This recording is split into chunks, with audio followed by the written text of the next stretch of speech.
குழந்தைங்களுக்கு எது சரியான உணவு, சத்தான உணவு அப்படின்றத ஜென்ரலைஸ் பண்ண முடியாது. அது ஒவ்வொரு ஊருக்கு மாறும், ஒவ்வொரு வீட்டுக்கு தகுந்த மாதிரி மாறும், ஒவ்வொரு குழந்தைக்கு தகுந்த மாதிரி மாறும். ஸோ ஈஸியாக நீங்கள் கண்டுபிடிக்கிறதுக்கு 3 ட்ரிக்ஸ் இருக்குது. நம்பர் 1, உங்களுடைய குடும்ப பழக்க வழக்கங்கள் என்ன, உங்களுடைய பெற்றோர், உங்களுடைய தாத்தா பாட்டி உங்களுக்கு என்ன கொடுத்து வளர்த்தாங்க அப்படின்றத கேளுங்க. அவங்க கிட்ட இருந்து வர வேண்டியது ரொம்ப முக்கியமான நாலேஜ். அதில் எது நியூட்ரிஷியஸ்ன்னு செலக்ட் பண்ணி உங்கள் குழந்தைக்கு கொடுங்க, அக்செப்டபிளாக இருக்கும். அதே மாதிரி உங்களுடைய ஏரியா, உங்களுடைய ஜோனில் வளரக்கூடிய காய்கறி, கீரை, பழங்கள், அதேமாரி கடல் சார்ந்த ஏரியாவில் இருக்கவங்க மீன், இப்போ locally available and grown things, இது எப்பயுமே குழந்தைங்களுக்கு அக்செப்டபிளாகவும் இருக்கும், நியூட்ரிஷியஸாகவும் இருக்கும், அவங்களுடைய ஜெனட்டிக் மேக்கப் அண்ட் என்விரான்மெண்டல் கண்டிஷன்ஸ்க்கு சூட்டபிளாக இருக்கும்.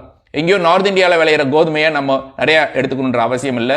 அதுமாரி வெளிநாட்டில் விளையக்கூடிய பேஷன் ஃப்ரூட், டிராகன் ஃப்ரூட், இந்த மாதிரி ஃப்ரூட்ஸ் எல்லாம் நம்ம ரெகுலராக எடுத்துக்க வேண்டிய அவசியம் இல்லை. எப்பயோ ஒரு தடவை எடுத்துக்கிறது ஓகே.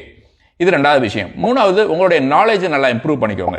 நிறைய படிங்க, கூகுள் பண்ணுங்க. கார்போஹைட்ரேட்ஸ்னா என்ன, ப்ரோட்டீன் என்ன, ஃபேட்னா என்ன, இது எப்படி பேலன்ஸ்டாக இருக்கணும் அப்படின்றத தெரிஞ்சுக்கோங்க. இதை மூளையும் வச்சுக்கிட்டு உங்களுடைய குழந்தைக்கு இண்டிவிஜுவலாக நீங்கள் ஒரு டயட்டை செலக்ட் பண்ணிங்கன்னா அதுதான் பெஸ்ட் டயட்டாக இருக்கும். நீங்கள் டாக்டரை கேட்க வேண்டிய அவசியம் இல்லை, வேறு யாரையுமே கேட்க வேண்டிய அவசியம் இல்லை. நீங்களே அந்த ஃபார்முலாவை எவால்வ் பண்ணலாம்.